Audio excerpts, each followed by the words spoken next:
नमस्कार, मी प्रतीक्षा स्वागत करते तुमचं प्र स्टोरी वर्ल्डमध्ये. सदर कथा ही पूर्णपणे काल्पनिक असून त्याचा वास्तवाशी कोणताही संबंध आढळत नाही. आपण ऐकत आहात अपरिहार्य. सटाक आवाज घुमला आणि दर्पणने रागात समरला पाहिलं. समरच्या कानाखाली बसली होती, तेही दर्पणच्या हातून. दर्पणने रागात वॉचमनला पाहिलं तसं त्याने गेट उघडला आणि दर्पण तिथून बाहेर आली. तिने कॅब आधीच बुक करून ठेवली होती, त्यामुळे ती बाहेर येऊन सरळ कॅबमध्ये बसली आणि तिथून निघाली. तिच्या डोळ्यात राग स्पष्ट दिसत होता. पूर्ण प्रवासात ती डोळे मिटून शांत बसली होती. समर भोसले, तुम्हाला वाटतं ना तेवढी कमजोर नाहीये मी, दर्पण स्वतःशी म्हणाली. ती हॉस्पिटलमध्ये पोहोचली आणि एंट्री करून ती स्टाफ रूम कडे आली. येताना तिला वेद दिसला, पण तिने त्याच्याकडे दुर्लक्ष केलं. ती आत आली आणि बॅगेतून कपडे घेऊन ती चेंज करायला गेली. चेंज करून ती बाहेर आली आणि फाईल उचलून लगेच बाहेर आली. तिला स्वतःला शांत करणं गरजेचं होतं, पण तिला शांत होता येत नव्हतं. ह्याआधी ती एवढी कधीच चिडली नव्हती. ती लॉबी मधल्या एका बेंचवर बसली आणि तिने दोन्ही हातात डोकं पकडलं. डॉक्टर राव, नर्सचा आवाज आला तसं तिने डोकं वर करून पाहिलं. तिने विचारलं. आज इमर्जन्सी वॉर्ड सांभाळायची जबाबदारी तुमची आहे, नर्स म्हणाल्या. पेशंट आहेत का आता तिथे? दर्पणने उभं राहत विचारलं. नाही, सध्या तरी नाहीयेत, नर्स म्हणाल्या.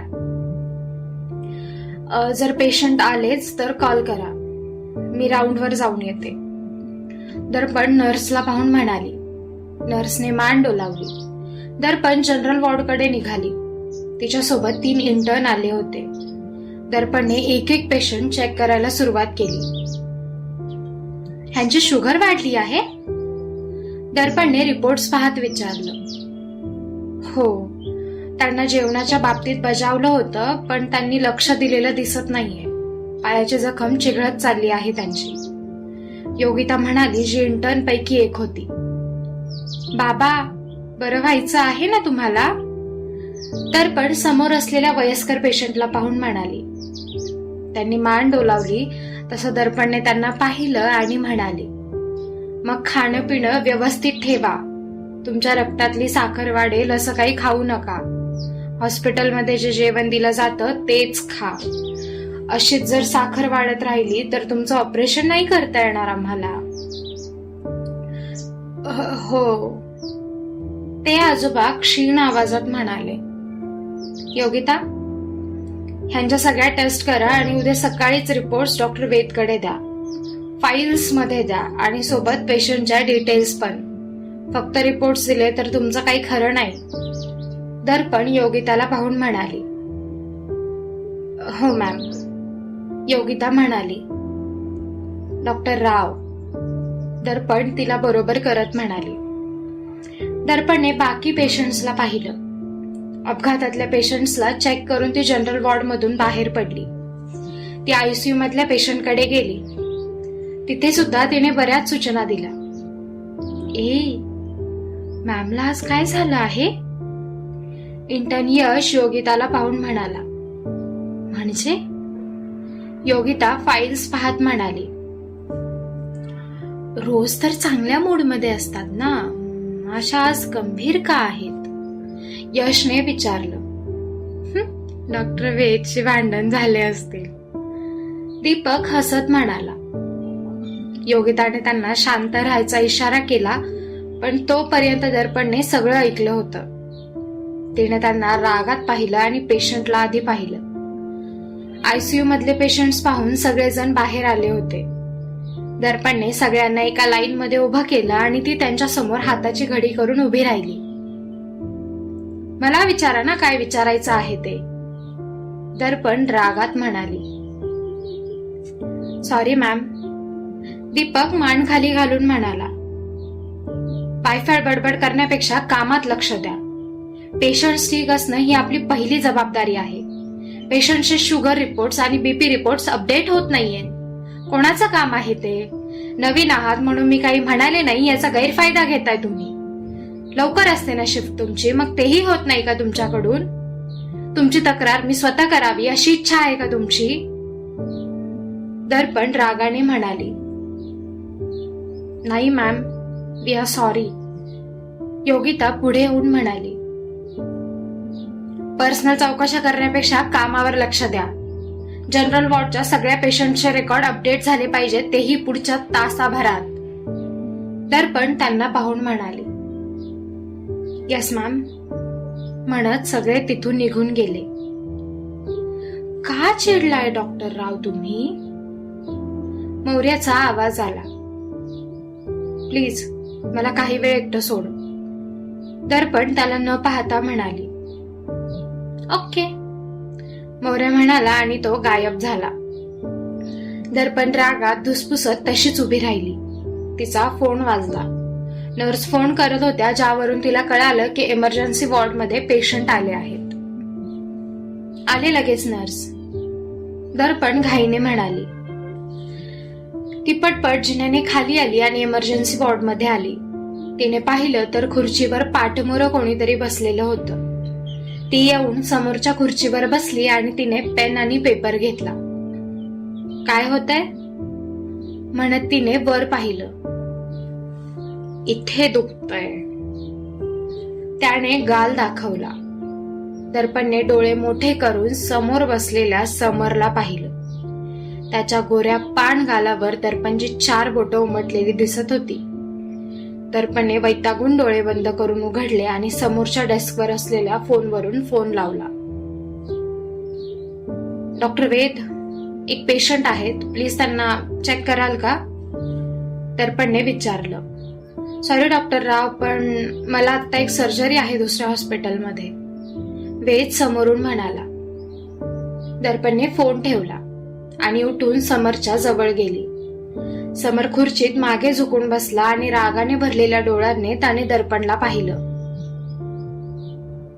तुम्ही कोणावर हात उचललाय ते कळतंय का तुम्हाला? समरने दातखडे खात विचारलं. जास्त नाहीये काही, मी जेल लिहून देते, ते दिवसातून 2 वेळा लावा म्हणजे बरं वाटेल. दर्पण तिच्या खुर्चीकडे जात म्हणाली. तुम्ही हे जे काही वागता ना त्याने जास्त चीड येते मला. समर तिचं मनगट पकडून उभा राहत म्हणाला. मिस्टर समर, हात सोडा. हे हॉस्पिटल आहे आणि मी इथे काम करते. दर्पण रागाने म्हणाली. मग? समरने बेफिक्रीने विचारलं. मी माझ्या प्रोफेशनची इज्जत करते, त्यामुळे मी तुम्हाला तपासलं आहे. तुमच्यासारखं नाही केलं मी. दर्पण रागाने हात सोडावून घेत म्हणाली. जशास तसं डॉक्टर दर्पण. समर उपहासात्मक हसत म्हणाला. जशास तसं? घरी जे काही वागला ते ठीक होतं का? आणि अशी काय मोठी चूक केली होती हो मी? तुम्हाला फक्त हॉस्पिटलचे नियम सांगितले एवढंच ना? दर्पण प्रचंड रागात बोलत होती, पण तिने तिचा आवाज शक्य तितका शांत ठेवला होता. तुमची हिंमत कशी झाली त्या दिवशी माझ्याशी असं बोलायची? समरने रागात विचारलं. बेसिक मॅनर्स असतात मिस्टर समर. समोर 2 डॉक्टर जर तुमच्या पेशंटला पाहताय आणि मागून जर तुम्ही आरडाओरडा करताय तर आमचं काम आहे ना तुम्हाला सांगणं. दर्पण म्हणाली. मी समर भोसले आहे. समर स्वतःकडे बोट करत म्हणाला. ते ह्या हॉस्पिटलच्या बाहेर. इथे तुमचं आणि माझं एकच नातं आहे, डॉक्टर आणि पेशंटचं. दर्पण रागात म्हणाली. तुम्हाला ह्यासाठी नक्कीच पे करावं लागेल डॉक्टर राव. समर तिला बोट दाखवून रागाने म्हणाला. काय कराल सांगा ना, काय कराल? माझा लायसन्स कॅन्सल कराल की माझी नोकरी माझ्या हातून काढून घ्याल? पॉवरचा वापर करावा, पण असा नाही मिस्टर समर. मेहनतीने आली मी इथपर्यंत. तुमच्यासारखा सोन्याचा चमचा तोंडात घेऊन नाही जन्माला आले. मी तर म्हणेल करा काय करायचं आहे ते. पश्चाताप मला नाही, तुम्हाला होईल स्वतःच्या वागण्यावर. दर्पण डोळ्यात आलेले अश्रू मुश्किलीने रोखत म्हणाली, ते तर कळेलच. समर रागात म्हणाला, तुमच्यावर जे काही उपचार करायचे होते ते मी केले आहेत. हे घ्या आणि येऊ शकता तुम्ही आता. दर्पण त्याच्या समोर चिठ्ठी ठेवत म्हणाली. समरने त्या चिठ्ठीचा बोळा केला आणि तसाच खाली टाकत तो रागाने तिथून बाहेर पडला. दर्पणला आता स्वतःला रोखणं मुश्किल झालं होतं. ती इमर्जन्सी वॉर्डमधून बाहेर पडली. ती बेसमेंटला जाणाऱ्या पार्किंगच्या जिन्यात आली, जिथे सहसा कोणाचं येणं जाणं नसतं. ती तिथेच जिन्यात उभी राहिली. ओंजळीत चेहरा पकडून ती रडायला लागली. अचानक तिच्या खांद्यावर कोणीतरी हात ठेवला आणि दचकून तिने मागे पाहिलं. समोर मौर्य उभा होता.